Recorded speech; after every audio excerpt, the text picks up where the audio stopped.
بالله من الشيطان الرجيم بسم الله الرحمن الرحيم ولا تقولوا لمن يقتل في سبيل الله أموات صدق الله العظيم وقال النبي صلى الله عليه وسلم الأنبياء أحياء في قبورهم يصلون او کما قال علیہ الصلاۃ والسلام.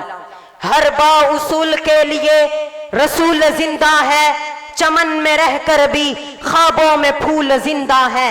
ہم وہ دیوبندی ہیں جو محفل میں حق بات سنا کر بتاتے ہیں. ہم ہی وہ لوگ ہیں جن کا عقیدہ ہے کہ روزے میں رسول زندہ ہے.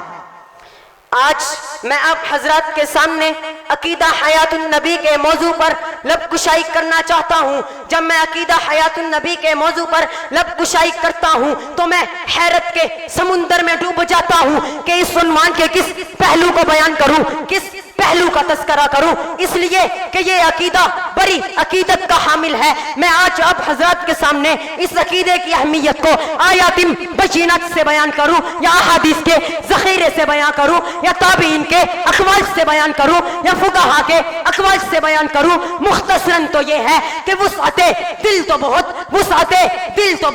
وسعت صحرا کم ہے، اس لیے مجھ کو سمجھنے کی تمنا کم ہے.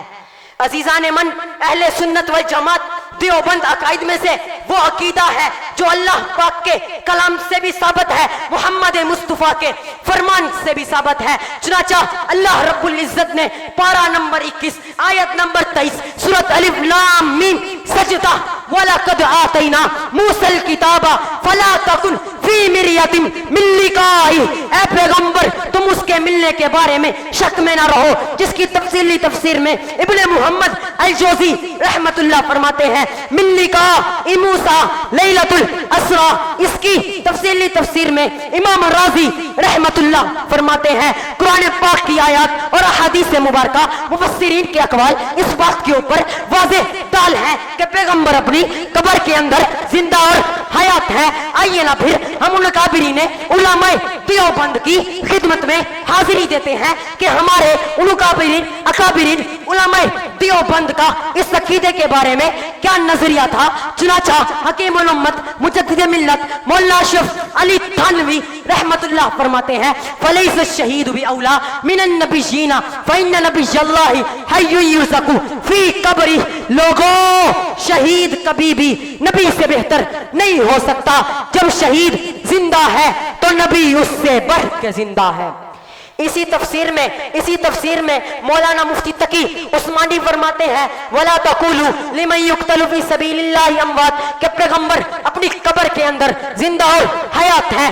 اگر اہل حق کی نمائندگی کرنے والی جماعتوں کی طرف دیکھا جائے تو اہل سنت والجماعت دیوبند کو دیکھا جائے تو وہ بھی عقیدہ حیات النبی کا پرچار کرتی ہوئی نظر آتی ہے. اس سے بھی آگے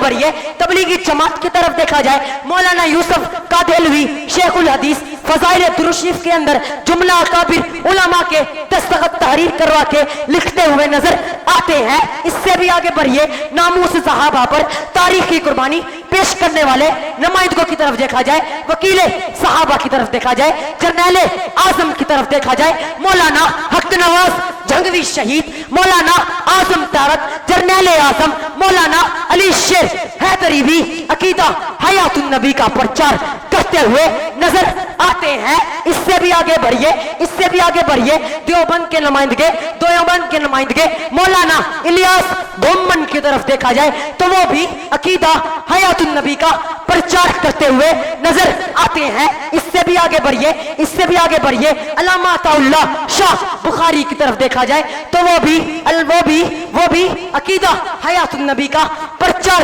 کرتے ہوئے نظر آتے ہیں. اگر ان تمام دلائل کے باوجود بھی اگر کوئی بھنگی چرسی لعنت کے مستحق مماتی شماتی عقیدہ حیات النبی کا انکار کرے فقط اتنا کہوں گا میں، پڑھنا درود مجھ پر سماعت کروں گا میں. آتا نہیں یقین تب بھی کیا آقا کی بات کا کرست کے دل سے کوئی پیش کرے عاشق رسول جواب دیتے ہیں آقا صلاۃ و سلام کا وقت خواب لائق ماتم ہے اے عصر خود جس نے گھر لیا ہے عقیدہ ممات کا.